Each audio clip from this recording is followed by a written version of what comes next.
성원이 되었으므로 제229회 안성시의회 임시회에 제5차 업무계획 청취 특별위원회 개회를 선포합니다. 위원님들 안녕하십니까. 오늘도 계속해서 2025년도 시정 주요 업무계획에 대해 보고받도록 하겠습니다. 위원님들의 적극적인 참여를 당부드리면서 바로 회의를 시작하도록 하겠습니다. 의사일정 제1항 2025년도 주요 업무계획 청취건을 상정합니다. 그러면 먼저 보건위생과 소관 2025년도 주요 업무 계획을 보고받도록 하겠습니다. 박선옥 보건위생과장님 발언석으로 나오셔서 보고해 주시기 바랍니다.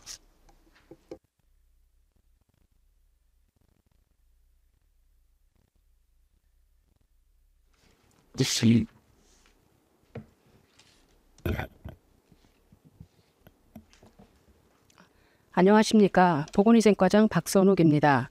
연일 계속되는 의정활동에 노고가 많으신 업무계획 청취특별위원회 최승영 위원장님과 위원님들께 깊은 감사를 드립니다.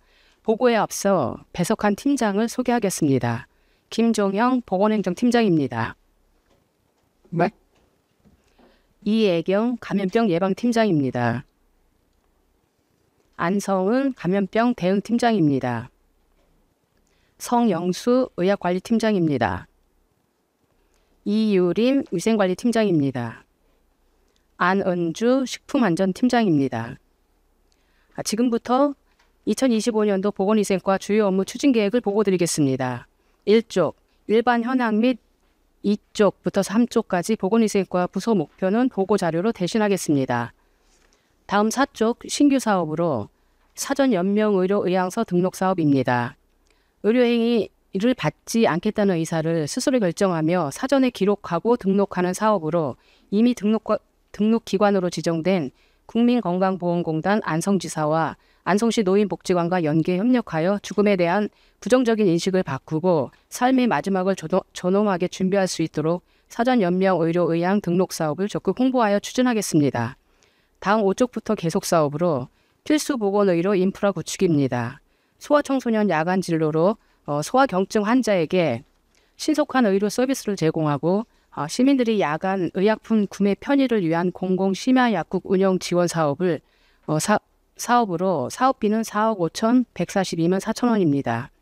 2024년 공공병원 소아전담 병동 입원 환자는 141명, 소아전담 야간 진료 건수는 1,028건, 공공협력 심야약국은 2,024명이 이용하였으며 올해도 소아 야간 진료 및 전담 병동 운영, 야간 진료 협력약국 인프라를 구축하여 어린이 필수 의료 보장을 위해 노력하겠습니다. 다음 6쪽 응급 상황 대처를 위한 교육관리 강화입니다. 심폐소생술 등 응급처치 교육 및 자동 심장 충격기 적정 관리를 통해 심정지 환자 및 응급 환자 발생 시 신속한 초기 대응을 하기 위한 사업으로 사업비는 800만 원입니다. 2022년부터 24년까지 심폐소생술 및 응급처치 교육 인원은 56,376명이며 시민의 생명보호를 위하여 교육기관별 협력하여 2030년까지 10세부터 80세까지의 안성시민 70%가 교육을 이수할 수 있도록 추진하겠습니다. 다음 8쪽 보건의료시설 환경 개선입니다. 사업비는 1억 6,650만 원입니다. 동평 계산 명목 진료소 개보수, 보건소 청사 환경개선공사, 진료소 화장실 환경개선 공사를 실시하여 이용 시민과 근무자에게 안전하고 쾌적한 환경을 조성하겠습니다. 다음 9쪽 환경 친화적 방역사업 확대입니다. 사업비는 5억 883만 9천 원입니다. 시민 주거 지역과 이용객이 많은 산책로 등의 환경 친화적 방제를 확대하여 감염병 매개 모기 노출을 최소화하기 위한 사업으로 친환경 LED 포춘기 23대에 해충 기피제 자동 분사기 3대를 추가 설치하고 동절기 및 해빙기는 유충구제, 하절기에는 방역반을 운영하여 계절별 시기별 적절한 방역 사업을 추진하겠습니다. 다음 10조 65세 이상 어르신 결핵 검진 치료 강화입니다. 사업비는 1억 2,374만 2천 원입니다. 결핵 발병 고위험군인 65세 이상 어르신에 대한 집중적인 결핵 검진으로 결핵을 조기에 발견 치료하는 사업으로 어르신 조기 건강검진, 찾아가는 결핵검진 20개소 확대 실시, 노인복지시설 의무 검진자 관리 및 결핵 예방 무료 검진 등 다양한 사업을 실시할 계획입니다. 다음 11조 감염병 감시 위기 대응 체제 강화입니다. 사업비는 1,080만 원입니다. 감염병 조기 인지를 위한 24시간 감시 체계를 구축하여 운영하는 사업으로 신종 해외 유입 감염병 상시 감시 체계로 구축 및 의심 환자 추적 조사, 법정 감염병 전수 감시 및 의료 관련 감염병 표본 감시 체계 운영 등 지역사회 전파 방지를 위해 최선을 다하겠습니다. 다음 12조 식중독 발생 예방을 위한 사전 관리 체계 강화입니다. 사업비는 500만 원입니다. 식중독 예방을 위해 소비자 식품위생 감시원 및 관련 부서와 합동으로 예방적 지도 점검을 실시하고 위생 취약 업소에 대해서는 집중 관리하여 안전한 급식 환경 조성을 위해 노력하겠습니다. 다음 13조 수요자 맞춤형 식품 안전관리 교육입니다. 관내 예비 식품 제조 광업자 교육 및 상담으로 영업 등록을 쉽게 하고 식품위생업소 맞춤형 사례 위주 교육으로 위생업소의 역량 강화를 위해 노력하겠습니다. 이상으로 2025년도 보건위생과 주요 업무 추진 계획에 대한 보고를 마치겠습니다. 감사합니다. 박선옥 보건위생과장님 수고하셨습니다. 다음은 질의답변을 실시하겠습니다. 위원님들께서는 궁금하신 사항에 대하여 발언권을 얻은 다음 질의해 주시기 바라며 배석하신 관계 공무원께서는 발언이 필요한 경우 위원장으로부터 발언권을 얻으신 후 직위, 성명을 말씀하시고 발언해 주시기 바랍니다. 위원님들께서는 궁금하신 사항에 대하여 질의하여 주시기 바랍니다. 네, 박근배 의원님.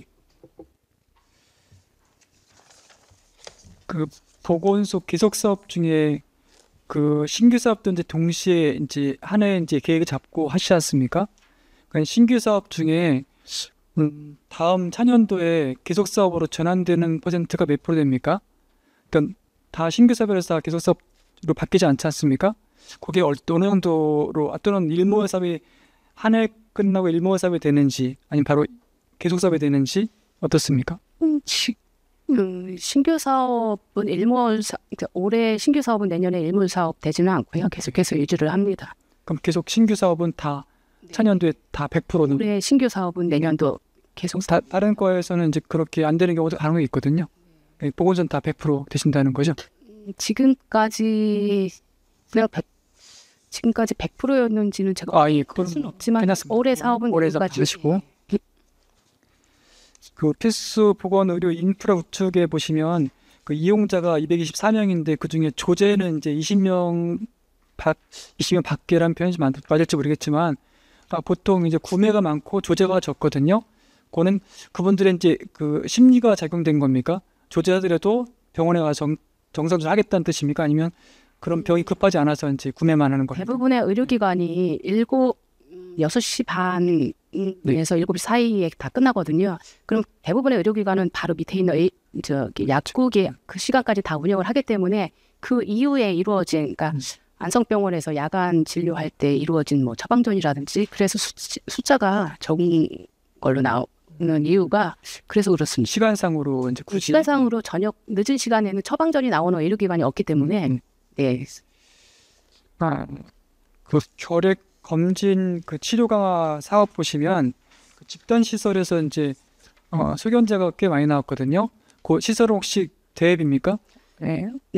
그 밝히면 안 됩니까? 집단 시설 어딘지? 뭐 어려우시면 안 하셔도 됩니다. 거기는 좀 집중적으로 네네네. 지금 양성에 있는 한 시설에서 작년에 많이 나왔어요. 그 감염병 감시 위기 대응 체계 강화하실 때 그 생물 테러 장비가 요게 이제 몇 명분이 이제 이 방역이 되는 겁니까? 생물 테러 장비 나오는데요. 그게 규모가 있습니까? 방역 규모가? 물론 전시가 되겠죠. 예, 저희가 지금 보유하고 있는 게 이제 뭐 레벨 T 네. 옷이라든지 아니면은 뭐 그 마스크라든지 이런 쪽으로 그건 필수 인원만 이제 아니요. 양은 네, 뭐 한 1,700. 뭐 대부분 1,700. 매일 갈아 입는다고 치면은 필수 의료 인력에 대한 그것만 준비해 놓으신 거네요. 그러니까 일반 안성 시민 우리 시민들의 이제 거기에 대해서는 접근이 안 되는 거네요. 그렇죠. 네. 끝까지. 그리고 마지막으로 그 자동 심장 그게 단가가 한 대당 600만 원 정도 됩니까? 자동식량 충격기요? 네. 아니요, 대당 한 200만 원 200만 원. 정도. 근데 지금 이제 8월 말까지 306대 정도 비치가 됐고 올해 이제 교체가 30대 되셨는데요. 사례로 봤을 때 306대 작년 8월 기준에 했을 때 실제로 사용한 횟수나 장소가 있었습니까? 실제 저희가 네. 파악하고 있는 거는 없는. 한 번도 없습니까? 그럼 이 연화는 한 번 비치하면 오래 쓸 수 있습니까? 2년 2년. 2년에 자동 교체입니까? 교체. 예, 그러니까 패드는 2년 동안 안 썼으면 교체를 하고. 그럼 200만 원에 팩은 패드비는 또 별도고요. 그렇게 비싸진 않고요. 예. 그럼 그 말씀하신 2년 주기로 200만 원씩 들어가는 겁니까? 아니요. 그건 아니죠. 예. 그 기계가 이제 기계 다 합해서 기계가 200만 원이에요. 그거는 10년 10년 주기. 이제 하지만 중요 부분은 2년 주기로 들어가는. 있는 패드. 2년 주기 들어가는 건 그 부품값이 얼마 됩니까? 패드가 10만 원 안쪽으로 알고 있거든요. 그것도 꽤 되네요. 300대면은. 근데 이게 지금 300대지만 저희가 관리하고 있는 거는 199대고요. 190. 나머지는 민간에서 별도로 설치한 범위입니다.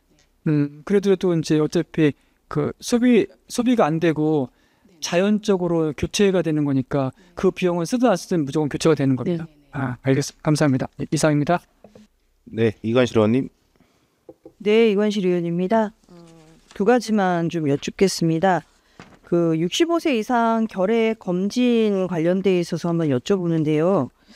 추진 실적을 보니까 이제 돌봄 시설에 있는 종사자가 잠복 결핵 검진으로 해서 양성이 한 72명, 50%가 넘거든요. 이 양성이라는 게 결핵이라는 말인가요? 그러니까 양성 반응이 있는 건데 옮기지는 않지만은 그 어떤 그 결핵균을 보유하고는 있는 결핵균을 보유하고 있다라고 보는 거. 네네 그렇죠. 그럼 그러니까 여기에 대해서는 뭐 약을 먹거나 이렇게 해서 그렇진 않고요.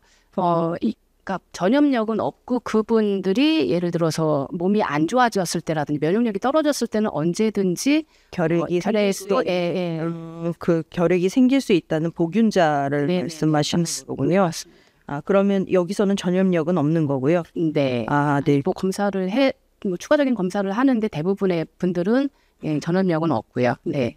돌봄 시설이라서 65세 이상 계시는 분들이 65세 이상 노인 일자리로 있으신 분들이다 보니까 혹시라도 이제 결핵이 요즘에 이제 돌봄 시설에서도 이제 폐 질환하고 연결되면서 이제 결핵도 이제 같이 발생을 하시더라고요. 어르신들이 보니까 아무래도 전체적으로 이제 몸이 점점 좀 약해지시는 분들이 많다 보니까 그래서 그런 데에서 또 노인 일자리 사업으로 들어갔는데 또 걸리면 또 그것도 되게 난감한 상황이라서 그럼 그런 분들한테는 어떤 교육이라든가 이런 걸 시켜드리는 건가요? 네, 주기적인 뭐 검사와 그러니까 그런 부분에 대해서 충분히 그러니까 본인의 면역력이 떨어졌을 때는 충분히 남한테 영향력을 끼칠 수 있으니까 주의를 조금 기울여서 관리는 좀 해달라고는 말씀을 드리는 상황인데 이것 때문에 또 취업이 제한된다거나 하지는 않으니까 저희도 참 네네네.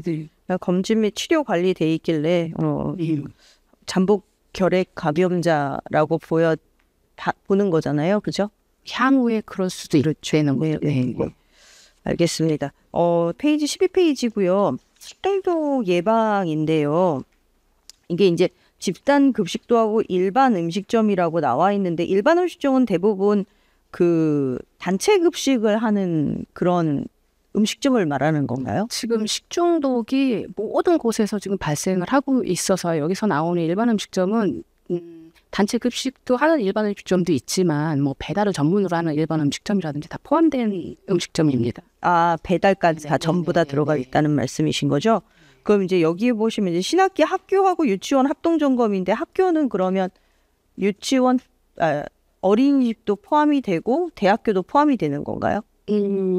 신학교 대비는 초등학교, 초중, 고등학교를 지금까지 중점으로 했었고요. 작년부터는 이제 대학교 주변도 같이 하고 있습니다. 대학교에서도 급식소를 운영하고 있잖아요. 그 말고 대학교 주변에 있는 일반 음식점에 대해서도 점검을 하고 있고요.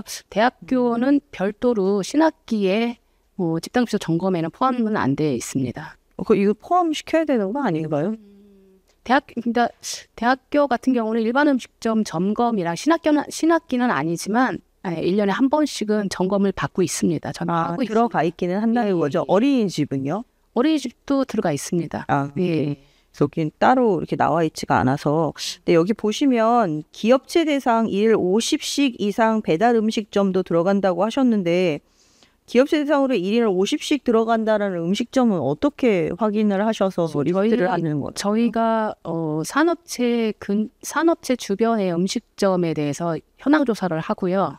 네, 산업체 주변의 일반 음식점에 대한 전수 조사를 해서 근처 산업체로 급식에 가는지 안 가는지 일단 조사를 하고 개별적으로 저희가 배달 음식점 집중으로 하는 데를 좀 발췌를 해서 어디로 배달을 하는지 조사를 한 상태에서 점검을 나가고 있습니다. 업체를 먼저 전수 조사를 하시고 하시는구나. 저는 역으로 생각을 했어요. 이제 일자리 경제과나 여기서 이제 해서 회사 내에서 음식을 이제 자가로 먹는 거 빼놓고 나머지는 전수 조사를 하시면 그게 더 훨씬 더 정확하게 나올 거. 작년에 그렇게 공문도 보낸 적 있습니다. 회사로 역으로 회사로 공문을 보내서 혹시 집단급식소 운영 인원이 몇 명이냐 50명 이상 혹시 식사를 어디서 음식점에서 제공을 받고 있느냐 한번 조사해 본 적도 있습니다. 네네. 알겠습니다. 그리고 그 식품위생업소 지도관리 관련돼 있어서 한번 여쭤볼게요. 여기 보통 이제 일반 음식점도 마찬가지지만 이제 편의점들도 카페들도 이제 조리를 하지 않습니까? 이런 데들은 이제 보건증 관련돼 있어서는 지도 점검 어떻게 하고 계세요? 보건증을 전수 지도 점검은 하지는 않고요. 저희가 어떤 계절적 시기적 이렇게 점검을 나갈 경우에는 일괄적으로 한번 보고 있는 상황입니다. 점검을 하고 있습니다. 그리고 개별적으로 신고 들어오는데 또 나가서 점검을 하고 있고요. 그럼 전수조사는 1년에 한 번 정도는 이루어지지 않는다는 키는 지금 위생업소가 6,000개소가 넘어서 어렵고요. 예. 그래도 이게 좀 나누어서라도 좀 관리 감독을 해야 되지 않을까 싶은 생각이 드는데요. 어떻게 생각하세요? 네, 검토를 한번 해보겠습니다. 네, 알겠습니다. 이상입니다. 네, 황윤 의원님. 그 사전연명 의료 의향서요. 이게 저희 지역에 이제 여기 수치랑 약간 다른데 19년부터 한 거 보니까 12,300명 등록하신 걸로 나오고 등록률이 7.3% 나오거든요. 주신 자료에. 네네. 이게 그 수준이 어떤가요? 다른 지자체에 비하면. 여기 그 자료를 구하는 게 쉽지가 않더라고요. 그래서 저희 안성시 거만 주고 지교라든지 이런 거 할 수 있는 상황이 그런 상황은 안 되네. 네네. 그러니까 뭔가 강압적으로 이렇게 우리가 목표 달성이 있어서 그런 식으로 업무를 추진하는 상황이 아니기 때문에 좀 자료를 그 어쨌든 등록 기간 자체는 좀 확대가 된 거죠. 네네 맞습니다. 예. 보건소나 국민건강보험공단 치사 노인복지관에서 다 할 수 있고. 네네. 이걸 잘 몰라서 그러는데 이게 예를 들어서 그 연명치료 여부를 결정해야 되는 순간이 오면 이 의향서가 있다고 해서 무조건 중단시키는 게 아니죠? 맞습니다. 어떤지 좀 설명 좀. 가족이 반대를 하면 본인이 의사가 그렇다 하더라도 할 수가 없습니다. 그래서 가족의 동의가 있어야. 네 맞습니다. 네. 그래서 사전 연명의료 의향서 등록을 하신 분들은 본인의 의사가 확고하시면 가족한테도 평소에도 말씀드리는 게 중요하지 않나 싶은 생각이 듭니다. 그리고 이게 심폐소생술 CPR을 안 하나요? 그 어떤 경우에 급박한 상황에 CPR을 안 한다는 그런 얘기가. 그거는 아닌가요? 그러니까 하여튼 이게 홍보가 좀 필요한 것 같아요. 어쨌든 저희가 존엄한 죽음을 맞이하자는 얘기라서 이게 그렇게 꺼리껴서 할 일은 아닌 것 같아서 저희 소통협치에서 유튜브도 운영을 하고 하니까 잘 모르거든요. 저도 잘 모르고. 그래서 어떤 경우에 어떻게 등록할 수 있고 어떤 조치를 취하게 되는지에 대한 홍보들을 좀 더 해주시면 이제 우리나라도 워낙에 이제 노령화가 심해서 이런 것들도 알아갈 필요가 있을 것 같아서 홍보에 좀 더 신경을 많이 써주시면 감사하겠습니다. 네, 알겠습니다. 그리고 저희 공공 심야약국 올해 2군데 운영되는 건가요? 네. 한 군데는 또 어딘가요? 새심당 365 말고 원곡에 네, 원곡에 네네네. 말대로 약국 올해부터 운영하는 건가요? 네, 여기도 인건비 지원이 똑같이 들어가는 건가요? 네. 지금 그 인건비 지원이 국도비가 있는 건가요? 지금 도비 지원을 30% 받고 있습니다. 도비 지원 30%, 나머지는 다 시비로 지원하는. 네, 그리고 새심당 약국은 국비 지원 50% 받고 있고. 그 운영하는 약국 입장에서는 어떤가요? 계속 지속적으로 운영할 의향이 있는 건가요? 새심당 약국을 작년부터 운영을 했잖아요. 네네. 그러니까 아무래도 많이들 아시고 오시기 때문에 지금 계속해서 운영을 실 계획이라고 말씀을 하시더라고요. 네. 그 소아청소년과 야간 진료도 11월부터 재개한 거잖아요. 네네. 이것도 그냥 이제 잘 운영이 네. 꽤 많은 내원 환자들이 있더라고요. 네. 야간인데도 불구하고 잘 운영되도록 많이 신경 써주시면 감사하겠습니다. 네, 알겠습니다. 네.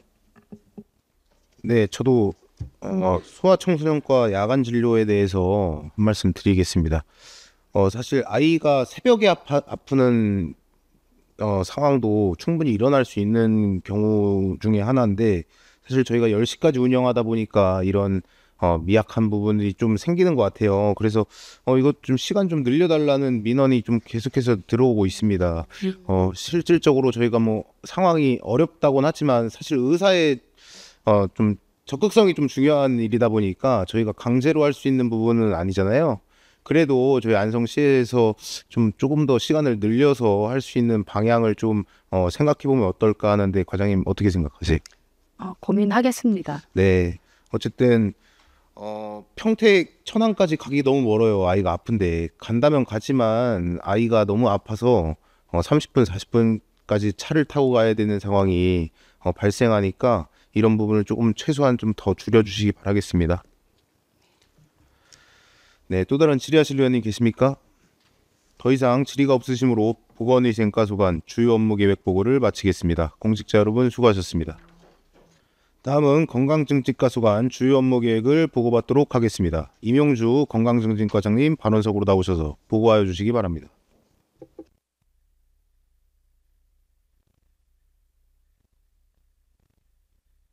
안녕하십니까. 건강증진과장 임용주입니다. 연일 계속되는 의정활동에 노고가 많으신 업무계획 청취를 특별위원회 최승혁 위원장님과 의원님들께 깊은 감사를 드립니다. 보고에 앞서 배석한 팀장님을 소개하겠습니다. 임장현 건강증진 팀장입니다. 임미연 보건진료 팀장입니다.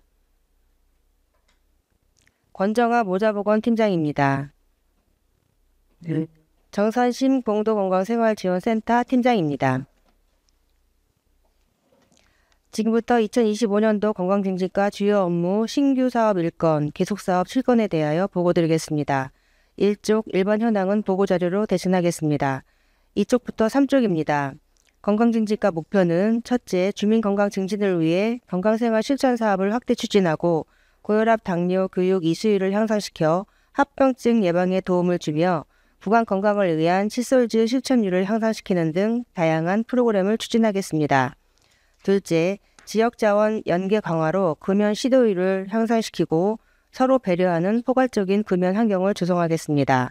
셋째, 임산부 산정검사 수검률을 향상시키고 우울검사를 난임 부부에 대하여도 확대 실시하며 공공산후조리원 조기 착공되도록 적극 추진하겠습니다. 넷째, 자살로부터 안전하게 하기 위한 생명존중 안심마을 참여기간을 확대하고 조기에 발견하여 적시에 치료받을 수 있도록 지원하며 응급상황 시 신속한 대처를 위해 경찰, 소방, 정신의료기관과도 긴밀한 대응체계를 강화하겠습니다. 다음 4쪽 신규 사업 생활권 중심 걷기 동아리 지원 사업입니다. 걷기 실천율을 향상시키기 위해 생활권 중심으로 걷기 동아리 10팀을 모집하여 워크홈과 연계한 걷기 인증을 하는 사업입니다. 안선시 체육회 연계로 걷기 실천율을 높이고 비만율을 낮추기 위해 매월 우수동아리에 이벤트를 부여하는 등 동기부여로 신체 활동에 대한 지속적인 관심과 실천을 유도하기 위해 계획하였습니다. 다음 5조 계속사업 공공산후조리원 건립입니다. 총 사업비 138억 원으로 출산가정의 경제적 부담 및 양질의 산후조리 서비스 제공으로 아기 낳기 좋은 환경을 조성하고자 추진하는 사업입니다. 올 4월 설계 공모와 실시 설계를 시작으로 26년 4월 공사 착공을 위해 만전을 기하겠습니다. 6조 건강 행태 개선 및 향상을 위한 건강생활 실천 사업입니다. 신체활동, 영양 등 건강생활 실천 습관 형성을 위한 걷기 챌린지, 운동교실, 영양교실 등의 프로그램 제공으로 시민 건강 수준 향상을 위해 추진하고자 합니다. 다음 7조 심내혈관 예방관리 사업입니다. 고혈압, 당뇨 교육으로 질환을 사전에 예방하여 입원율을 낮추고 질환의 자가관리 능력을 향상시켜 합병증 예방을 도모하는 사업입니다. 찾아가는 적극적 사업 방식도 병행하여 평일 낮 시간 보건소 방문이 어려운 직장인들의 접근성을 높이고자 합니다. 또한 산업체 소속 직원들만을 대상으로 추진하던 모바일 헬스케어는 산업체 직원 100명과 지역주민 100명, 총 200명을 모집하여 전문가가 6개월간 체계적으로 관리를 실시할 예정입니다. 8조 지역사회 중심 금연 서비스 제공입니다. 총 사업비 3억 63만 8천 원으로 흡연자들의 금연 지원을 위한 금연 클리닉 운영, 흡연 예방을 위한 학교 산업체 대상 교육, 금연 환경 조성을 위해 금연 아파트 지정 및 금연구역 지도 단속 등 다양한 서비스를 제공할 예정입니다. 다음은 9쪽 임산부 지원 강화입니다.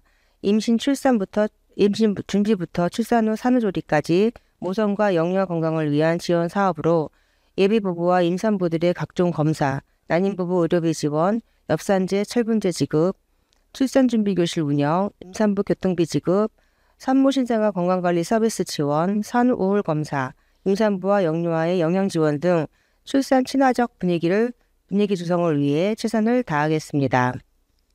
10조 생명사랑 자살 예방 사업입니다.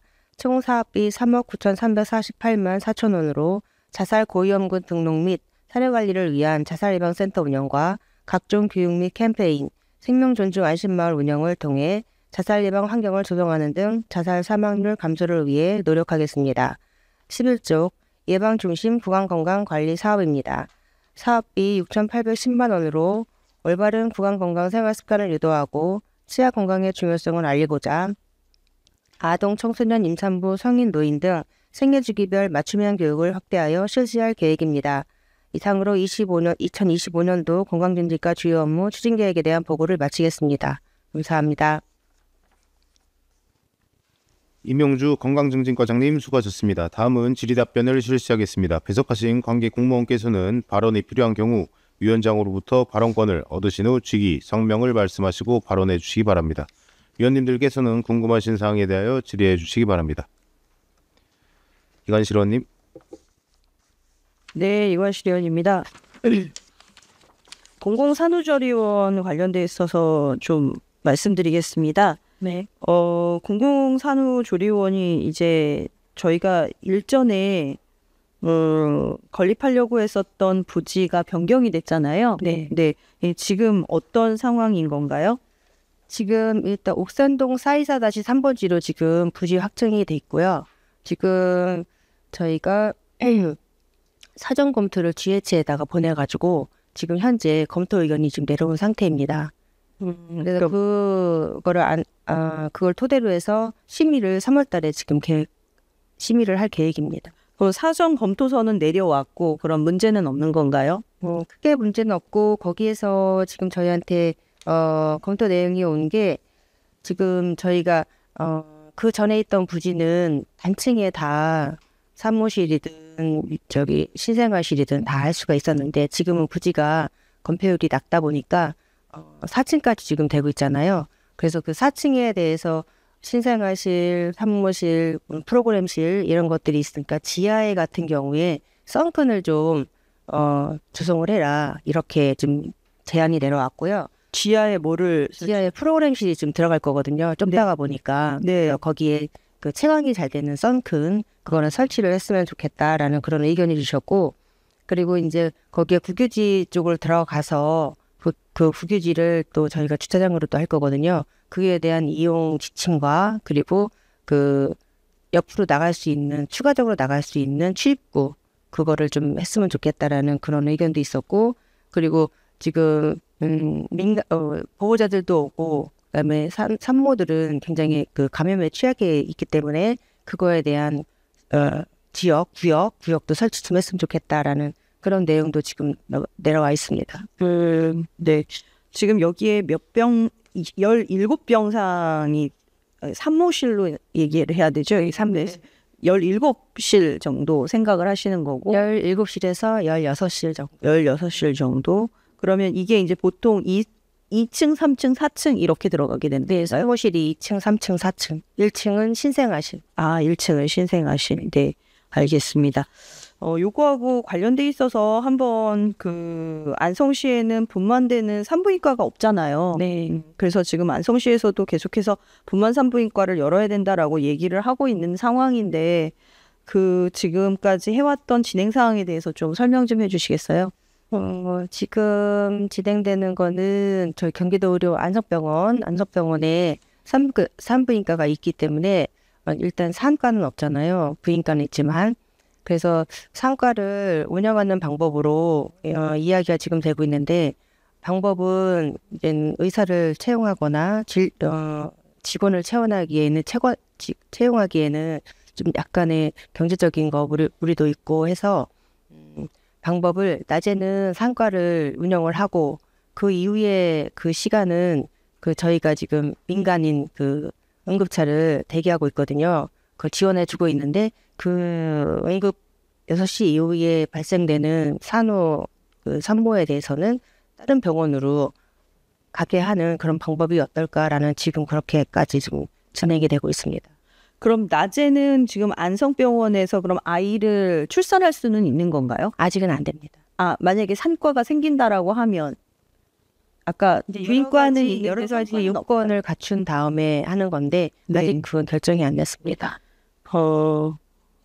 결과적으로는 지금 이제 부인과는 운영을 하고 있는 거잖아요. 그렇죠? 근데 이제 산과가 없어서 그런 건데 제가 보다 보니까 지금 저희 안성시가 C 등급 분만 취약지더라고요. 네. 그래서 취약지 지원 관련돼 있어서 보니까 여기에 이제 경기도권에서는 이제 4군데, 가평, 안성, 여주, 포천 이렇게 되어 있는 것 같아요. 지금 포천시는 지금 산부인과가 있습니다. 산과를 개설했다라고 제가 얘기는 전에 포천 의료원에서 지금 포천 의료원에서 하고 있는데 거기는 혹시 이 비용을 어떻게 하고 있나요? 의사 수급이라든가 아니면 인건비, 인공의료원에서 지금 하고 있는 거기 때문에 네. 지금 그러면 도에서 그러면 돈을 받아서 할 수 있는 거죠? 네. 네. 그래서 C등급 취약지 선정이 되면 분만 산부인과 운영비가 이제 개소당 한 5억 원 정도를 이제 줄 수 있다고 이제 해서 23년도 분만 취약지 관련돼 있어서 사업이 왔었는데 저희는 신청을 그럼 안 했던 건가요? 산과에 대한 거요? 네네. 저희 의료원하고 좀 얘기가 되고 있는데 아직 그게 결정이 안 났기 때문에 진행을 못하고 있는 상황입니다. 네. 어쨌든 의료대란 되면서 산부인과의 의사가 계속해서 부족할 거라는 전망도 있고 안성에서 이제 아이를 이제 낳아야 되는데 그런 상황에는 보통 이제 차를 타고 30분 이상을 나가야지만 되는 상황이라 지금 새로운 아파트에 들어오시는 분들이 보면 보통 지금 한 6천 세대 정도는 늘었다라고 보더라고요. 6천 세대가 늘었는데 거기 안에 이제 오시는 분들이 대부분 이제 커뮤니티 활성화를 해서 보면 아이를 낳아서 갈 수가 없는 상황이다라는 거를 계속해서 피력을 하세요. 그래서 안성에서도 지금 출생률이 1년에 보통 지금 한 700명대 되고 있죠. 네네. 그러니까 지금 인구수를 보더라도 30대까지 그러니까 40대부터는 보통 한 13,000명 정도, 5세 그러니까 만 3대 2만 6천 명 정도로 연령대별로 인구수가 있더라고요. 근데 그 이후로는 반절로 뚝 떨어지는 상황이어서 지금 이제 10대 같은 경우에는 3분의 1, 30% 수준밖에 되지가 않아요. 이 아이들이 이제 계속해서 자라서 어떻게 보면 생활 인구를 생산 인구가 너무 적어지는 타이밍인데 인구에 관련돼 있어서 지금 전략에서도 얘기는 한번 드렸지만 이 안성병원에 이제 분만 산부인과 관련돼 있어서는 조금 더 힘을 줘서 가야 된다. 그래서 이런 부분도 이제 보건소에서도 한 번 더 소장님과 얘기하셔서 구체적인 대안을 좀 마련할 수 있는 방법을 좀 해봐 주셨으면 좋겠습니다. 저희가 소아과도 계속해서 선생님이 없어서 안 된다 했는데 두드리니까 되지 않습니까? 그러니까 이 산부인과 특히 분만 산부인과는 안성시가 살아남으려면 꼭 있어야 되는 곳이라고 생각합니다. 그래서 필수 의료로 공공에서 해줘야 된다는 생각을 가지시고 열심히 좀 추진 좀 부탁 좀 드리겠습니다. 네, 알겠습니다. 네, 이상입니다. 네, 또 다른 질의하실 의원님. 네, 황윤희 의원님. 그 임산부 지원이요. 거기에서 보면 산전 검사 수검률이 27%밖에 안 되는데 이건 왜 그런 거예요? 저희 보건소에 등록을 해서 보건소 자체 내에서 이제 검사한 임산부 인원이거든요. 예, 보건소 자체에서 무료로 저희 보건소에서는 무료로 하고 있기 때문에 예, 무료로 검사한 인원. 그 병원에 가면 어쨌든 자기가 검진료를 내고 검사료를 내고 받는 거고 네, 보건소는 무료인데 네, 보건소로 와서 받는 산모들이 27% 정도 된다. 네. 그래서 저희가 더 많은 임산부들한테 어쨌든 무료 혜택을 줘야 되기 때문에 산부인과에다가 저희가 요청을 하고 있습니다. 저희한테 이제 홍보를 해달라. 보건소에서 하고 있으니 홍보를 해달라. 일반 민간 병원하고 검사의 뭐 수준이 다른 거는 전혀 아닌 거죠. 네. 근데 그 보건소에 대한 아직까지 그런 그 신뢰라고 하긴 좀 그렇지만 뭔가 수준이 떨어질 거라고 생각하시는 분들이 많은 것 같아요. 그런 건 전혀 아닙니다.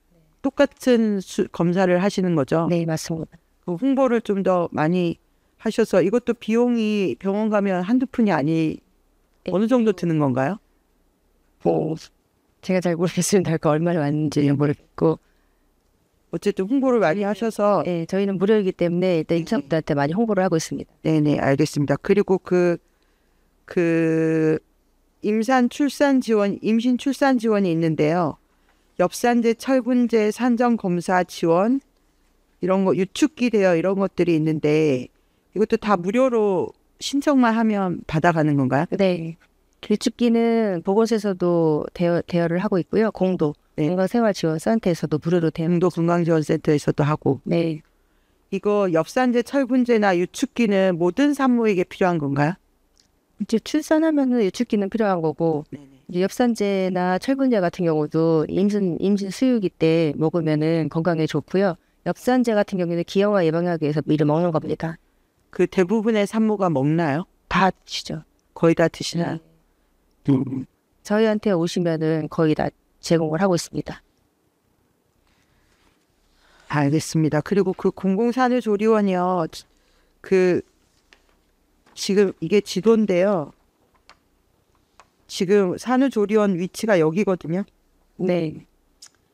여기 빨간 부분이 아리백공원입니다. 네. 제가 보니까 거리상으로 한 50m 떨어져 있을 것 같아요. 5분, 10분 정도? 5분 정도? 50m. 50m. 네네네. 저 걸으면 한 5분 정도 걸린다고 그때 얘기를 들었거든요. 50m요? 네네. 그 가장 가까운 이격 거리를 재보면 그 옆으로 길이 조그만 게 있거든요. 어쨌든 이 아리백 공원이 또 원래부터 조성을 하니까 거기서 조금만 어쨌든 산모는 안전된 길을 산책을 해야 되는 거잖아요. 네. 산외.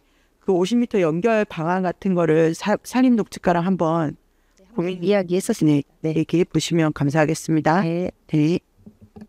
네, 박근혜 의원님.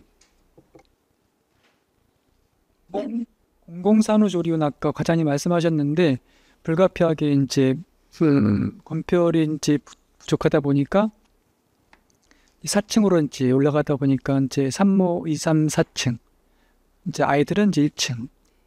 근데 기존 전 부지에서는 1층에 다 있었는데요. 네.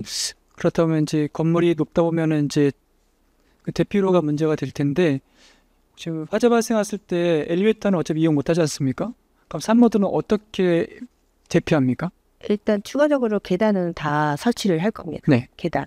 추가 계단. 그거 말고 뭐 어린이집처럼 예를 들어 그 혹시 보셨습니까? 뒷면에 아이들 신속히 탈출하기 위해서 이렇게 놀이터식으로 이렇게 그런 거는 고민 안 해보셨습니까? 그거 4층이 좀 높긴 한데 그 설치는 안 나오겠죠? 일단 계단으로 다 계단 위로. 또 항상 염려가 됩니다. 이게 높다 보니까. 완전을 기하겠습니다. 네. 그리고 그 보건소 제가 이제 이렇게 조직들 보니까요. 하나의 작은 종합병원 아니고 그 중소형 정도 병원 되더라고요. 건강증진팀에서는 이제 순환기 정신과 나누다 보니까 재밌게 제가 이렇게 한번 하다 봤거든요. 모자보건팀은 이제 산부인과, 보건치료팀은 이제 암, 방사선, 뭐 치과. 예전에 그 안산에서 산부인과가 좀 많았거든요. 그 당시 때 제가 있을 때 이 외래나 객원교 의사, 산과 그렇게 협조는 절대 불가능한 거죠. 이제 예를 들어 보건소에다가 이분은 이제 어차피 하나의 그 사업체 운영하고 있지만 진료를 보건소 와서 이 외래 교수처럼 이렇게 이제 연계해서 산부인과 쪽으로. 그렇죠. 산과 특히 산과가 되겠죠. 부인과는 뭐 그런 건 이제 시도도 안 해보셨죠? 예전에는 상과를 했었어요. 네. 모자보건에서 90년대 그때는 초에는 했었거든요.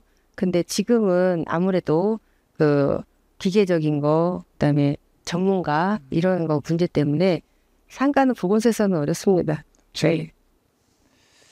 좀 뭐 너무 이제 필요성이 너무 크다 보니까 이것저것 고민하다 보니까 이제 별 생각을 다 하게 됐는데요. 그 자살 예방 사업도 하시는데 그 중년 지금 먼저 이제 중년에 대해서도 고시원 마음한신 고시원인가요? 어떤 사업입니까? 네. 저희 대덕면 내리에는 원룸이 굉장히 많은데요. 고시원이 더 열악하다고 합니다. 그래서 거기가 고시원에 2군데가 있는데 거기에 있는 그 업주분하고 협약을 맺어서 그 안에 계시는 분들 거의 다 혼자씩 있잖아요. 그분들의 이제 마음 상태를 저희가 파악하기 위해서 협약을 맺어서 방문을 직접 하십니까? 방문을? 원하면은 가서 방문해서 교육도 하고 상담 쪽. 그쪽에서 요청이 오면요? 네, 그럴 계획입니다. 자살하실 분이 요청을 하실지 모르겠지만 그래서 그 업주 건물에 그분이 이제 주의 깊게 보셔야 되겠네요. 운영하시는 분한테 관심을 많이 가져달라는 그런 의미입니다. 네. 작년도에 몇 분 돌아가셨습니까? 자살 사고로 인해서? 이 54명. 54명이요. 작년이 아니라 재작년. 재작년에? 네. 작년 거는 아직 안 나왔어요. 아직 안 나왔고. 재작년 54명이고 그중에 마음한신 고시원 그분처럼 중년은 몇 분 정도 됩니까? 몇 퍼센트 됩니까? 뭐 50세부터 69세까지? 네. 제일 많이 돌아가신 연령대가 그 연령대 40대고 40대? 네, 그 다음에 50대, 60대고 60대. 네. 예. 그리고 그 우울증 검사, 산후 우울증 검사 하시는데 그 고위험군일 때는 그 연계를 100% 하신다 했거든요. 네. 100% 하셔서 어떤 내용으로 다 그분들을 케어하십니까? 지금 네. 그거는 정신건강복지센터에서 네. 지금 일주일 동안 뭐 우울했냐, 어떤 마음이 들었냐 이런 내용으로다가 심리상담. 열문항이거든요. 그거에 대해서 10점 이상이 되면은 위험군이에요. 네. 그래서 그분들을 이제 정신건강복지센터에 그 상담하시는 분들 계시잖아요. 선생님들한테 연계해 주면 거기에서 이제 이런저런 이야기를 하면서 상담 정도만 하는 거네요. 복지센터로 가셔서. 네. 알겠습니다. 그리고 마지막으로 이제 보건소 죄송합니다. 그 시설관리공단하고 그 사회복지팀인가요? 사회복지관인가요? 거기서 이제 와상 환자 이제 이동 차량을 이제 준비 중에 있거든요. 제가 알기로는 솔라티 차용을 아마 준비할 것 같은데요. 거기에는 기본적으로 이제 운전원이 필요할 것이고 또 간호사가 필요할 것이라고 제가 기억나는 그렇거든요. 혹시 그 보건소 그거에 대해서 지금 협조하시는 사항이 있습니까? 지금 거의 취약계층에 있는 방문 쪽 일을 하는 것 같은데요. 방문 쪽 말씀하시는 거. 아니요, 저 와상 환자. 그러니까 아틀 환자 저희는 지금 건강증진과이기 때문에 그 아직 거의 행태 개선이나 고혈압, 당뇨 이런 쪽에서 있기 때문에 이 업무는 지금 아직까지 알겠습니다. 네, 알겠습니다. 이 정도로 하겠습니다. 이상입니다. 네, 수고하셨습니다. 또 다른 질의하실 의원님 계십니까? 더 이상 질의가 없으시므로 건강증진과수관 주요 업무 계획 보고를 마치겠습니다. 공직자 여러분 수고하셨습니다. 잠시 10시 55분까지 잠깐만 정회하도록 하겠습니다. 정회를 선포합니다. 성원이 되었으므로 회의를 속개하겠습니다. 다음은 노인돌봄과수관 주요 업무 계획을 보고받도록 하겠습니다. 손인철 노인돌봄 과장님 발언석으로 나오셔서 보고해 주시기 바랍니다.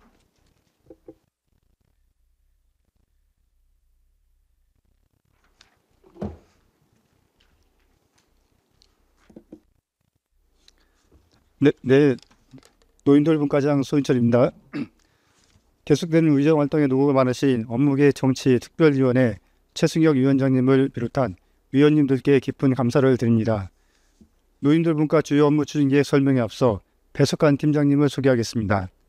이은빈 돌봄정책팀장입니다.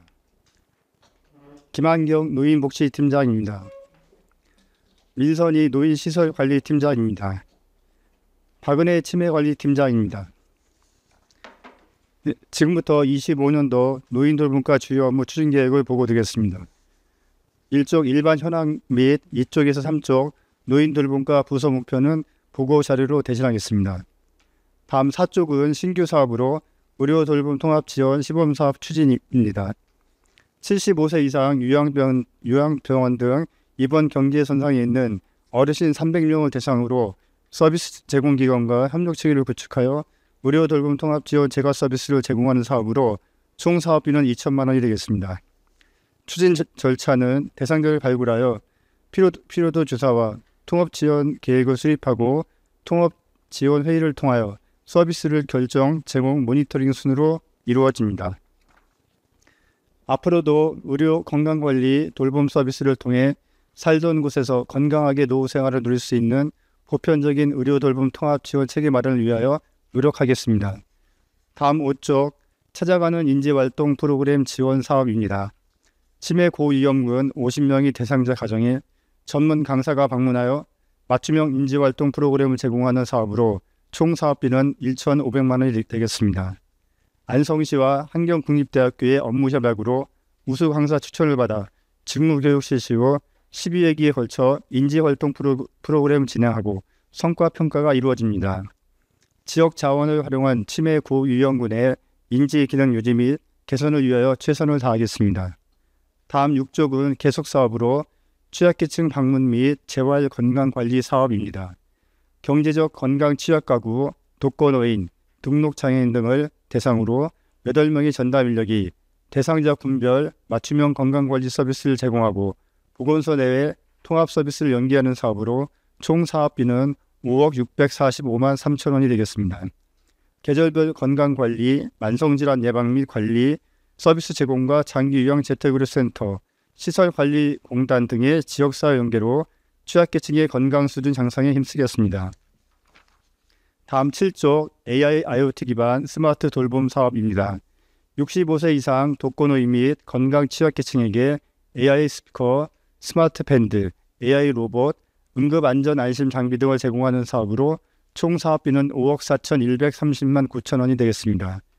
AI IoT 기술을 활용한 맞춤형 건강정보 제공, 24시간 안전관리로 고독사 예방 및 지속 가능한 건강관리 도모를 위하여 최선을 다하겠습니다. 다음 8쪽 2025년 노인 일자리 사업 추진입니다. 안성시 전체 노인 중 9.5%인 3,841명에게 일자리 및 사회활동을 지원하고 활동비를 지급하는 사업으로 총 사업비는 171억 7,808만 8천 원이 되겠습니다. 6개소 수행기관에서 노인 공익활동사업, 노인 역량 활용사업, 공동체 사업단, 취업 알선형 등의 사업 참여자를 모집하고 일자리를 제공하여 어르신이 활기차고 건강한 노후 생활을 영위할 수 있도록 노력하겠습니다. 다음 9쪽 안성 베이비 부모 행복 캠퍼스 운영입니다. 환경국립대 내 행복 캠퍼스에서 중장년 대상으로 취창업 컨설팅, 연계, 교육을 실시하는 사업으로 총 사업비는 3억 7,100만 원이 되겠습니다. 중장년의 욕구를 반영한 정규 교육 및 특강과 창업 아카데미, 창업 멘토링 등 창업 교육, 사회 공헌 활동 등을 통하여 중장년의 제도적 기반 강화를 위하여 최선을 다하겠습니다. 다음 10조 경로당 활성화를 위한 운영 지원입니다. 관내 경로당 490개소 운영 지원을 위한 사업으로 총 사업비는 86억 196만 7천 원이 되겠습니다. 경로당의 운영비, 신축 개보수 및 환경 개선, 활성화 프로그램 등을 지원하여 어르신의 건전한 여가생활 및 복지 증진 동무에 힘쓰겠습니다. 다음 11조 장기 유학 기간 종사자 처우 개선비 지원입니다. 장기 유학 기간 종사자 1인에게 월 5만 원의 지역 화폐를 지원하는 사업으로 총 사업비는 14억 3,160만 원이 되겠습니다. 장기 유학 기간 종사자의 근무 여건과 처우 개선을 통한 고용 안정 기여로 돌봄 서비스 질 향상을 위하여 노력하겠습니다. 다음 12조 지역사회 치매관리 사업입니다. 치매 안심센터 및 3개의 분소에서 집중 검진, 치매 환자 돌봄, 맞춤형 치매 지원 서비스 등을 제공하는 사업으로 총 사업비는 10억 5,990만 7천 원이 되겠습니다. 치매 초기 검진, 치매 환자 및 보호자 등록 관리, 치매 치료 관리비 지원, 치매 예방 프로그램 운영, 맞춤형 사례 관리 및 조물품 제공, 걷기 행사 등을 통하여 치매 친화적 환경을 조성하겠습니다. 다음 13쪽 일몰 사업으로 노인 자립 지원 사업입니다. 경로당 420개소 1,300여 명에게 마을 환경 가꾸기 재정 지원 일자리를 지원하는 사업으로 노인의 경제적 자립과 지역사회 공헌을 위한 노인 일자리 사업이 확대되었고 사업의 효과성이 낮아 일몰을 하고자 합니다. 이상으로 25년도 노인 돌봄과 주요 업무 추진 계획에 대한 보고를 마치겠습니다. 감사합니다.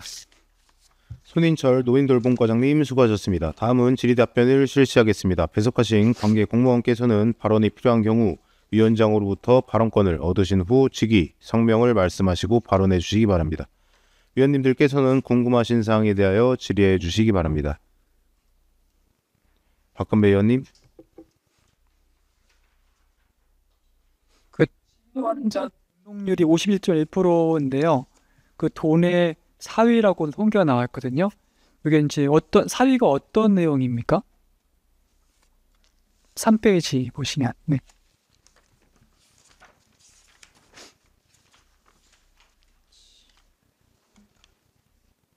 2024년도 돈의 사위. 어떤 통계고 어떤 내용이 사위가 됐다는 겁니까? 네.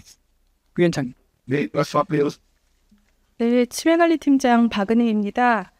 여기 3페이지에 보신 바와 같이 돈의 사위라고 표현한 것은 지금 그 큰 제목에서 알 수 있듯이 저희 지역사회 치매관리율 향상에 대한 그 퍼센테이지를 말씀드리는 거고요. 저희가 이제 시군종합평가를 받고 있는데 거기에서 경기도 내에서 그 이제 저희 31개 시군 중에 4위를 차지하고 있다라는 그런 내용입니다. 그 사위라는 거는 치매 환자 수가 많다 적다 그 차이가 아니네요. 증가율을 말하는 건가요? 치매 관리율은 그 치매 환자만 해당되는 것이 아니고요. 네. 치매 등록률과 그리고 치매 등록률에 따른 치매 환자 서비스율 그리고 치매 환자 대비 그 치매 가족에 대한 서비스율을 다 통틀어서 수치화한 수치입니다. 돈의 1위는 어디입니까? 돈의 1위는 제가 정확히 기억은 못하고 있지만 고향인지 네, 좀 네. 1위에 대한 또 어떤 부가적인 혜택이 있습니까? 도에서 1위 된 시에다가? 부가적인 혜택은 없고요. 이제 작년 기준으로 해서 이제 목표치가 있는데 작년 목표치가 45%였습니다. 많이 올리죠. 네, 네. 24시간 안전관리로 고독사 예방하시는 사업이 있는데 그 통합지원협의체가 이제 9월달에 준비하실 거죠? 그건 협의체 위원들은 어느 식으로 준비가 됩니까? 어떻게 구성을 이루어집니까? 네, 그 통합지원협의체 현재 저희가 안을 준비 중에 있는데요. 뭐 의료계, 사회복지 그리고 이제 학계 전문가 그리고 지역에 이제 서비스 제공에 관련된 기관 뭐 단체장 이렇게 다양한 분야의 이제 대표자급으로 저희 이런 이제 검토를 하고 있습니다. 이분들이 하시는 일이 가장 첫 번째가 뭡니까? 중요한 게? 그 기본적으로 이 통합 돌봄 사업 자체가 그 각 서비스 제공 기관 간의 그 연계 상호 간의 어떤 서비스 대상자가 발생했을 때 각 그 기관에서 제공할 수 있는 서비스가 제대로 협조가 가능해야 되는 부분이기 때문에 그런 연계 구축으로 보면 되겠습니다. 네. 그 경로당 사업에 보시면 그 일몰 사업 이제 됐지 않습니까? 이제 그래서 나눠 보니까 개소당 한 1,700만 원이 연간 되더라고요 보니까요. 경로당 별 물론 차이가 좀 있겠지만 개소당은 아마 130만 원 낼 겁니다. 이제 읍면동이 아마 86억인데 490일에 보시면 그냥 산술적으로 전체적으로 네 전체로 했을 때 1,700만 원, 연 1,700만 원이면 꽤 큰 돈이거든요. 그래서 민원도 발생되는 그 사례를 보면 그 집행 과정에서 편이 나눴기 때문에 상대방한테 운영에 대한 의심을 갖고 보기 때문에 그래서 이런 보조금 관리, 집행 또는 마무리 결과까지 요 교육도 잘 하셔야 되겠고 어떤 의심이 없어지게끔 하셔야 될 것 같거든요. 보조금면에서 늘상 어떻든 그 민원이라 말씀을 더 드리는 겁니다. 네, 저희가 이제 최근 한 2, 3년 전부터 그 안성맞춤 회계 코디라고 해서 경로당 회계 코디를 현재 배치하고 있고 그리고 이제 전산 시스템에 그 운영비라든지 모든 보조금에 대해서 전산에 입력하도록 이렇게 현재 하고 있고요. 그리고 이제 그런 부분들을 본청에서 이제 그 정산 관련해서도 회계 코디를 이제 올해부터는 이제 회계 코디 읍면동에도 배치가 됐지만은 저희 노인 돌봄과에도 회계 코디를 배치해서 읍면동에서 입력한 사항들이 제대로 이제 입력이 되고 있는지 모니터링을 하고 있습니다. 네, 그 교육하고 또 어르신들이라 아마 익숙지 않은 부분이 많을 거니까요. 그거 참조 좀 부탁드리겠습니다. 그리고 고령화 시대에 그 부모님 그 50부터 69세까지 이제 그게 베이비 부모라고 해서 이제 낀 세대거든요. 그러니까 이분들이 실상 주축을 이루면 33%나 됩니다. 우리 시에 지금 규모가 이분들이 하시는 분야가 어마어마하게 많습니다. 특히나 이제 지금 이제 그 산림녹지과학부에서 운영하는 서원산 휴양림 거기에 이제 농업 분야에서 축산정책과에서 아마 지금 시도하는 게 그 꾸러미 준비하고 있거든요. 그 배달 꾸러미에서 그 휴양림에 오는 펜션 그 고객이 이제 미리 예약을 하면 이제 그게 꾸러미 배달이 됩니다. 지금 이제 운송업체가 지금 초기라 좀 없거든요. 지금 수익이 안 나니까 그렇죠. 이런 사업도 이런 분들이 아마 이렇게 대체 투입돼 갖고서 실비와 뭐 유류비 정도 해갖고서 투기액이 전착되면 또 확대해 나가는 식으로 사업 연계를 많이 하셔갖고서 이렇게 좀 활성화됐으면 좋겠다는 생각을 하거든요. 그래서 특히나 이제 어린이 통학로 지금 안전 지킴이 지금 하시죠? 네, 노인복지관에 하고 있습니다. 네, 거기서 지금 한 38분이 월 80만 원 정도 받으시더라고요. 주 5일 근무하면 3시간 하시면서. 네. 실상 그거를 제가 지나가다 보면 물론 일자리 확대 차원에서는 되게 좋고 하지만 어린이의 그 중요성을 생각했을 때는 중장년 베이비 부모들이 하시는 게 좋다는 효율적으로 봤을 때 위급한 상황에 대처도 빠르고 그렇다고 해서 이제 노인분들을 이제 이렇게 미래는 건 아닙니다. 그래서 이왕이면 노인 일자리는 딴 쪽으로 다 이렇게 확대시키시고 이런 거를 좀 선별적으로 적용했으면 좋겠다는 생각을 드리거든요.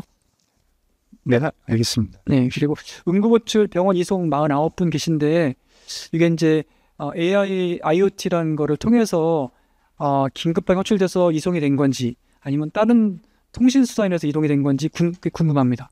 이게 이제 AI 스피커 관련해가지고 그 AI IoT 같은 경우는 이제 스마트 밴드라든지 개인의 건강 관리, 체중계, 혈압, 혈당계를 지원해서 자가 건강 관리 능력을 이제 향상시키는 거고요.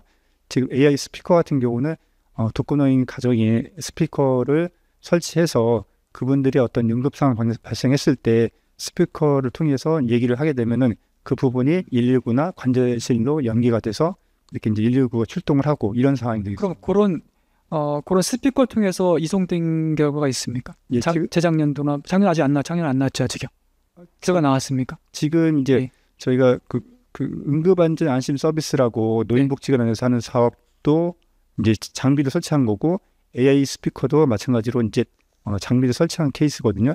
이런 사업에서 응급 상황이 발생을 했고 그래서 그런 부분이 연계된 데이터입니다. 그러니까 이 49분 중에 실제 그 스피커를 통해서나 이렇게 해서 그 본인이 호출한 사례로다가 이송된 적이 있냐고? 예, 지금 있습니다. 있습니까? 예. 몇 분 정도 되십니까? 그건 정확히 안 나와 있나요? 그 데이터는 나와 있습니다. 네, 나와 있어요. 저희가 그게 많은 수입니까? 49분 중에? 지금 이제 그 49명이라는 데이터가 그 정도 수치는 되고 있습니다. 제가 궁금한 건 이 이제 사업을 하시는데 실효성을 제가 보고 싶은 거거든요. 이분들이 정말 혼자 계신 분들이 스스로 어떤 행위를 했을 때 병원까지 응급차를 타고 가는구나라는 게 신뢰가 쌓이면은 이제 주변 분들도 안심할 수 있고 이런 통계 좀 보고 싶은 건데 그런 게 많다고 하시는 거죠? 제가 통계 수치를 다시 자세히 정리해서 네, 보고 드리겠습니다. 네, 알겠습니다. 이상입니다. 네. 네, 이관실 의원님. 네, 이관실 의원입니다.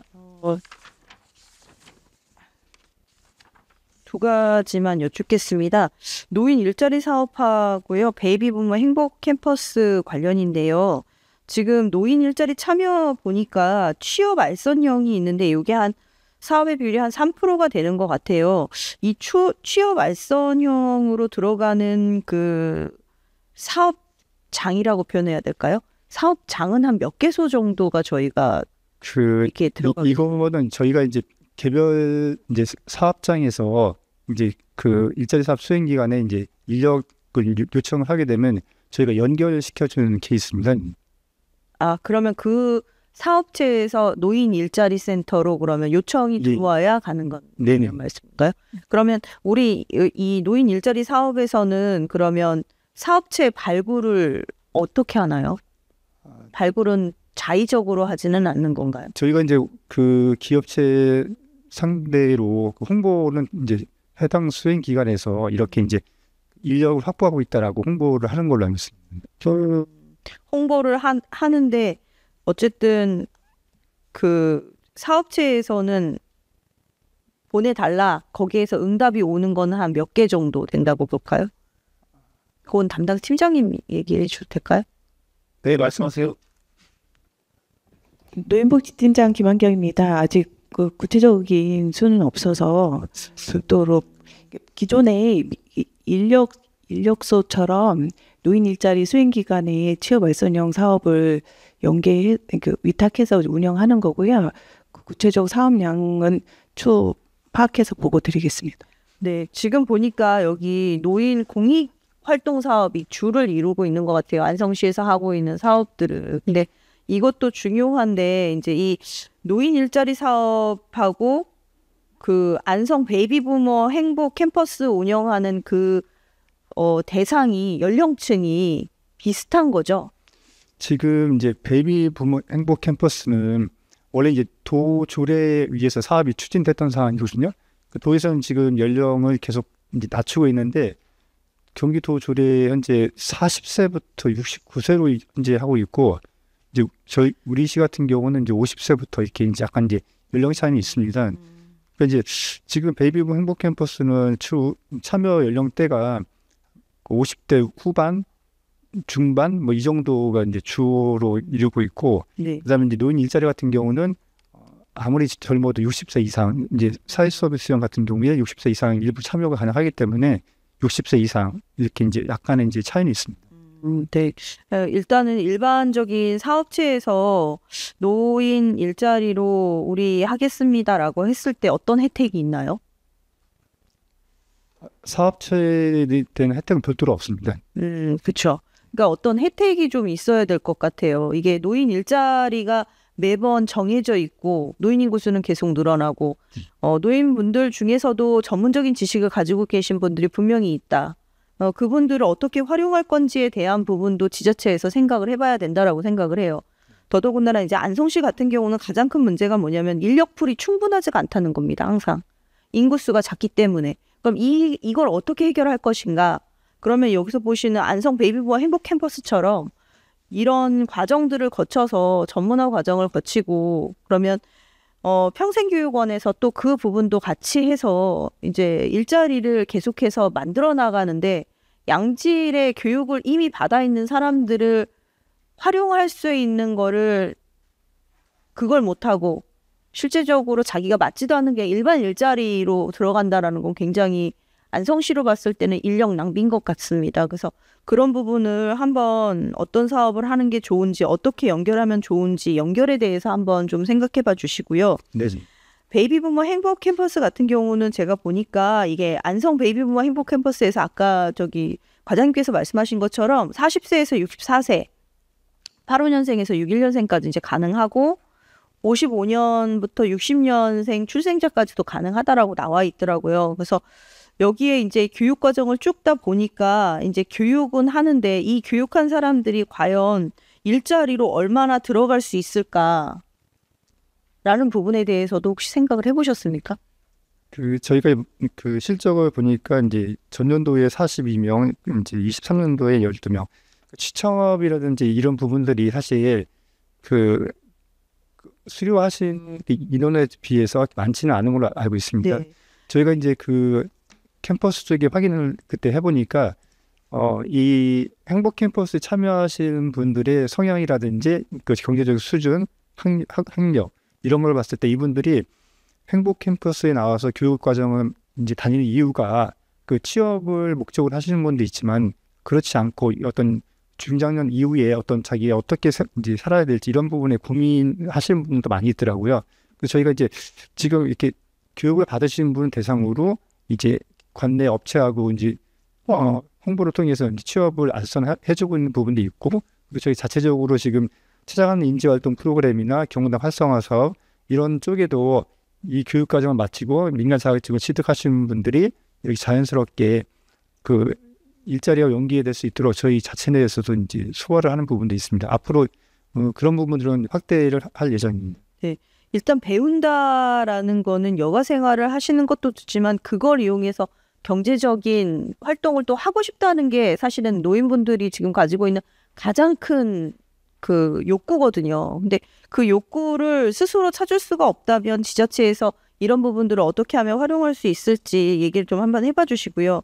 지금 도서관과 같은 경우에도 도서 읽기 뭐 이런 수업들도 있어요. 그리고 다문화 과정 같은 경우에도 가정으로 이제 책을 해주면서 책을 읽어주는 이런 것들도 있고, 그래서 이 베이비부머 행복 캠퍼스도 이런 사업들을 좀 통해서 노인 일자리를 계속해서 창출할 수 있는 방법들을 다른 과들과도 좀 연계를 해주셨으면 좋겠다는 말씀 드리겠습니다. 네, 교육 과정을 좀 다양화하겠습니다. 네.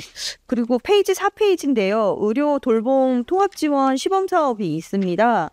이게 지금 그러니까 여기에서 이제 시범 사업을 이렇게 추진한다고 했는데 요거 이제 담당 팀장님께서 좀 이 부분에 대해서 지금 보고 계시는 시민분들 좀 많으시거든요. 그러니까 보셨을 때 이런 거면 내가 지원을 할 수 있구나, 이런 혜택이 있구나라는 거를 좀 알기 쉽게 좀 설명을 해주셨으면 좋겠습니다. 담당 팀장님 말씀하셔도 될까요? 네, 돌봄정책팀장 이윤빈입니다. 저희가 그 의료돌봄 통합지원 시범사업을 작년부터 기술 지원을 받아서 시작하고 있고요. 이제 올해도 이제 더 추진할 예정인데, 우선 올해는 65세 이상 어르신들은 저희 시범사업의 대상이 될 수도 있고요. 우선순위로는 75세 이상 중에서 뭐 장기요양 재가급여자, 등급애자, 그리고 노인 맞춤 돌봄의 중점 대상군이나 퇴원 환자 등이 저희 사업의 대상자가 될 수 있고요. 대상자가 되시면 저희 이제 읍면동 간호사가 대상자 가정을 방문을 해서 사례 관리를 하면서 이제 욕구를 파악해요. 그래서 필요한 뭐 보건 의료 서비스라든가 건강관리 서비스, 주거 지원이나 생활 지원 서비스들이 필요하면 저희가 그 안성시 내에 있는 지역 자원을 연계해서 댁으로 찾아가는 서비스를 이제 연계해서 지원해 드리고 있거든요. 그래서 저희도 올해부터는 적극적으로 홍보를 할 거고, 많은 이제 시민, 이게 필요하신 분이 대상자가 돼서 저희가 서비스를 지원하려고 하는 계획이 있습니다. 지금 이 의료 돌봄이 예전에는 이제 요양병원으로 이제 입원을 하셔야 되는데, 이제 중증에 계셨다가 대학병원이나 아니면 큰 병원에서 계셨다가 이제 요양병원으로 가기 사이에 이분들이 이제 어떤 분들은 굳이 요양병원을 들어가시지 않으셔도 재활이 가능한 경우에는 재택으로 해서 재택 간호 진료를 받을 수 있다는 말씀이신 거잖아요. 네, 재택 의료나 가정간호 서비스도 연계해드리고 있어요. 네. 그래서 이분들이 주거 지역 안에서 내가 살고 있는 곳에서 그러면 간호사라든가 아니면 왕진이 온다든가 아니면 안에 있는 그 집 안에 있는 구조들을 조금 내가 편반비가 왔다라고 하면 뭐 문고리라든가 운동을 할 수 있는 기구라든가 뭐 이런 것들도 다 해주시는 그런 서비스가 아닌가요? 네, 맞아요. 주거 환경도 개선해드리고 의사 선생님이 직접 방문하셔서 약도 처방해주시고 네, 진료도 해드리고. 아, 네. 지금 현재 몇 명 정도 이 시범 사업의 사업의 혜택을 받으셨나요? 저희가 작년에 실질적으로 시작을 한 거는 9월부터 시작을 했고요. 저희가 이제 92명의 대상자한테 이런 이제 서비스를 제공하였습니다. 아, 네. 그럼 올해 같은 경우는 지금 2천만 원 가지고 하는데 나머지는 그럼 다 국비 지원이 되는 건가요? 저희가 이 사업이 기술 지원이기 때문에 예산을 따로 지원받지 못했고요. 그래서 안성시 지정기부금을 활용해서 우선 뭐 밑반찬 서비스나 방문가사 쪽으로 그 예산은 한 1억 정도 확보한 상태고요. 시비 자체 재원으로는 2천만 원을 확보했습니다. 아, 네. 알겠습니다. 네, 이상입니다. 네, 수고하셨습니다. 황윤희 의원님. 그 저번에 주신 자료 있는데 경로당 주 부식 지원하시잖아요. 근데 이제 여기 기준을 보면 그 중식 이용 인원을 파악을 해서 차등 지원하시잖아요.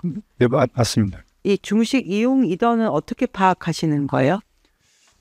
저희가 이제 읍면동을 통해서 그 담당자가 경로당에 이제 이제 현장도 확인하고 또 이제 회장님들한테 평균적으로 이용하는 인원에 대해서 이제 여쭤봐서 어느 정도의 근사치로 잡고 있습니다.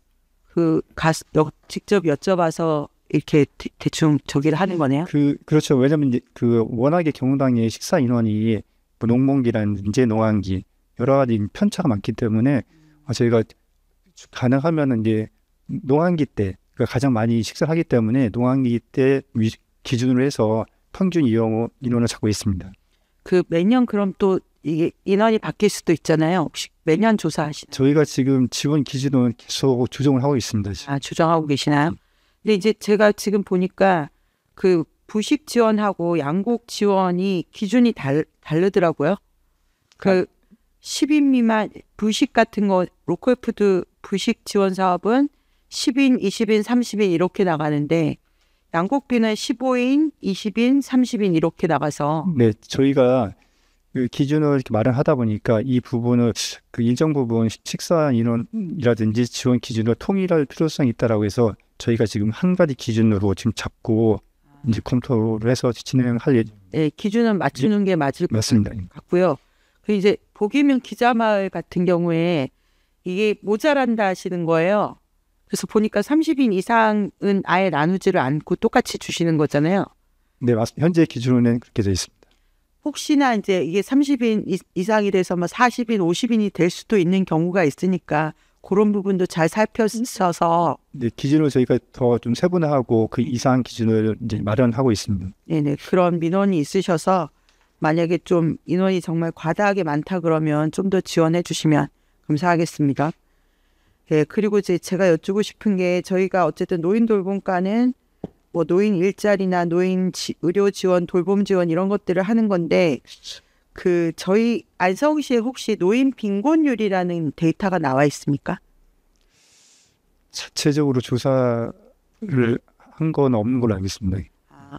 혹시나 다른 뭐 사회조사 통계 같은데 이런 것에 저희가 이제 모든 정책의 기본적인 통계가 필요할 것 같아서 저도 궁금하기도 하고요. 어쨌든 65세 이상 중위소득 50% 미만이 노인 빈곤율에 들어가는 거잖아요. 그런 인구가 안성에 얼마나 되는지 전국 평균이 40%인데 네. 40.4%인데 우리 안성이 이거보다 높은지 낮은지 이게 좀 궁금하고요. 그리고 또 어쨌든 일하는 노인 비율도 여기에 중요한 기준이 되더라고요. 65세 이상 중에 근로를 하고 계시는 노인이 얼마나 되는지. 그다음에 또 근데 이제 이게 노인 빈곤율에는 소득만 그 기준을 삼지 자기가 기본적으로 갖고 있는 자산은 기준을 안 삼더라고요. 그래서 저희가 이제 통상적으로 알고 있기는 안성의 노인들은 소득 수준은 떨어지지만 자산이 많다. 네. 땅과 집이 많아서. 그래서 이렇게 막연하게만 짐작을 하고 있는 거지 데이터가 없어서 혹시나 그 65세 이상의 노인 인구의 자산 수준 같은 것도 데이터가 있는지 노인 돌봄과에서 이런 기본 데이터를 갖고 계시면 좋을 것 같아서. 네, 한번 자체적으로 조사는 없는데 아마 그 정부 쪽으로 통계 자료를 한번 확인을 해보겠습니다. 네네, 그런 걸 좀 확인해 보셔서 기초연금 수급자 수는 얼마나 되는지. 기초연금은 저희가 이제 현재 노인 인구의 한 60% 정도 선에 60%. 예. 그건 다른 지자체보다 많은 건가요? 보통 이제 평균 지금 정부에서는 한 70% 정도까지 이제 목표로 하고 있는데 저희는 60% 약간 넘기 때문에 평균보다 약간 낮은 걸로 알고 있습니다. 그럼 빈곤율도 조금 평균보다 낮다고 볼 수 있겠네요. 그럴 가능성이 있습니다. 어쨌든 뭐 이건 급한 건 아닌데요. 좀 구체적인 데이터들을 갖고 우리가 한번 노인 빈곤이 어느 정도 수준인지 알아보고 싶어서 말씀드리는 거니까요. 혹시 정리되시면 나중에 좀 알려주시면 감사하겠습니다. 네, 이상입니다. 네, 박근배 의원님 안 하십니까? 네, 알겠습니다. 더 이상 질의가 없으시므로 노인 돌봄 가수관 주요 업무 계획 보고를 마치겠습니다. 공직자 여러분 수고하셨습니다. 이것으로 오전 일정을 모두 마치고 정해 후 2시에 오후 일정을 속개하겠습니다. 정회를 선포합니다.